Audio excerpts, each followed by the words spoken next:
Well, I didn't go perfect yesterday, but came pretty close. Let's see how I did for day 7 and how I will do for day 9.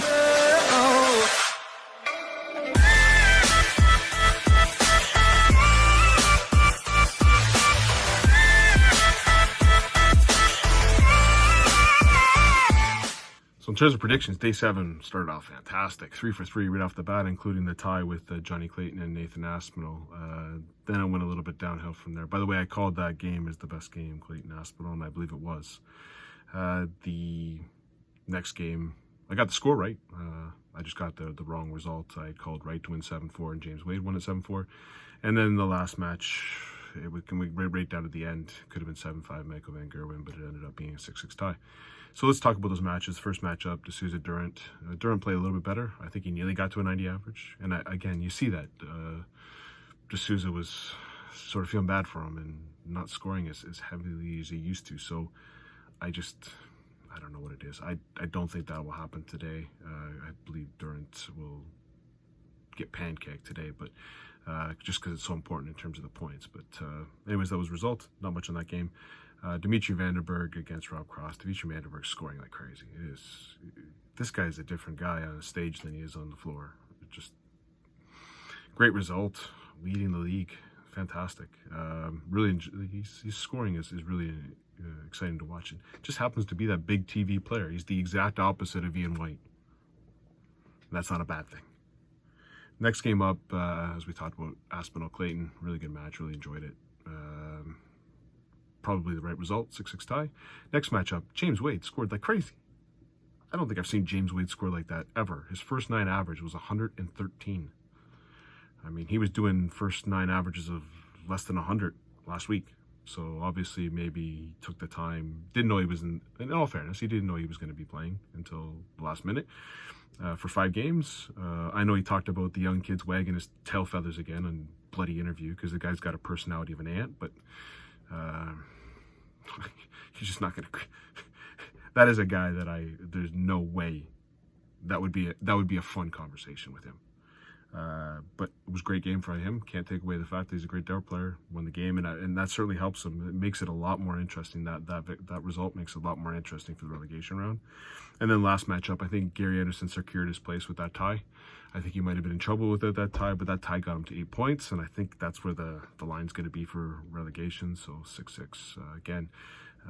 Michael Van Gerwen. I don't know what to tell you. Fair enough. He got the result. He's at 9 points. He'll be fine. So let's go into today. First game up. My thoughts are if Cross doesn't win this, he's done. So he at least needs a tie. If he gets a tie, the last day will be really, really interesting because Cross gets Durant in his last match. You got to think that's 2 points, which gets him to 8. If he gets a tie here, the relegation, I think, is going to be at 8. And then you look at legs, and that puts someone like Peter Wright in a really bad position. So I like the fact that I think Aspinall will win this one. He's just playing really well. And if Cross loses this one, he's in dire straits and could be done today.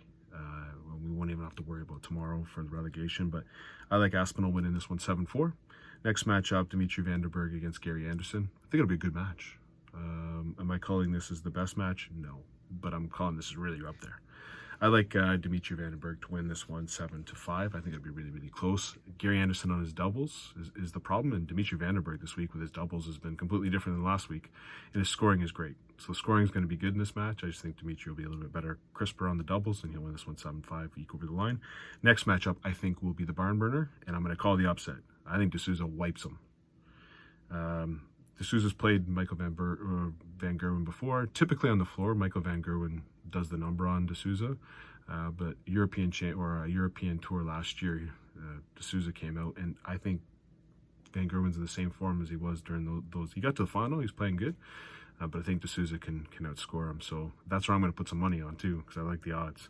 But I like Josie D'Souza to win this one 7-4.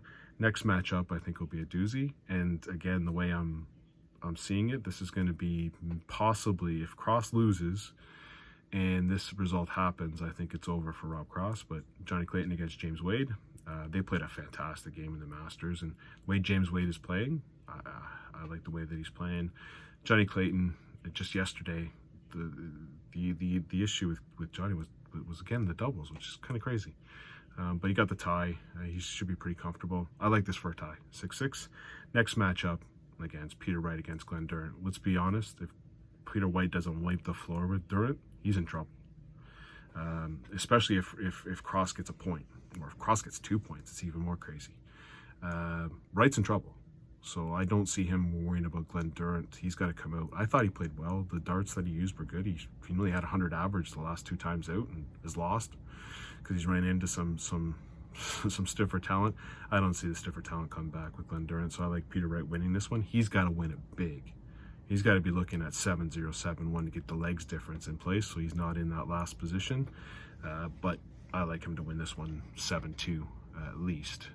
But he's going to be looking for that 7-0. If he doesn't get it, he's in trouble. So if you take a look at what the stats are today, if it goes as I've planned it, Rob Cross will be eliminated today. If it goes where Rob Cross gets at least 1 point at 6, you got to like him, favor him to get Durrant for 2 points to get it to 8. You've got Peter Wright playing D'Souza. That's not a guaranteed anything in there. So Peter Wright might be the one that goes home. That's kind of crazy. And think about it in terms of points. 8 points might be what gets you home. So I know Peter Wright's going to be watching that first match against Nathan Aspinall. I think James Wade will be as well, and saying, go Nathan. But if Nathan or Rob Cross gets a point, or even possibly 2 points, if he gets 2 points, he's on 7. You got to like him to beat Durrant. That gets him to 9. That gets him out of the relegation. So Rob Cross's game is today. If he wins that one, you're looking at possibly a Peter Wright going home with 8 points. Anyways, or puts a lot of pressure on him on the Friday game. Maybe he gets a point or 2 points off Jose. Really, if you think about it, if you're in Peter Wright's thing, you've got to beat Glenn Durrant and Jose D'Souza. You should be a world champion. You should go, fair enough, I got to do both. Get to 10 points, and I'm safe. And then again, if James Wade doesn't get a point against Johnny Clayton, that leaves him on 7.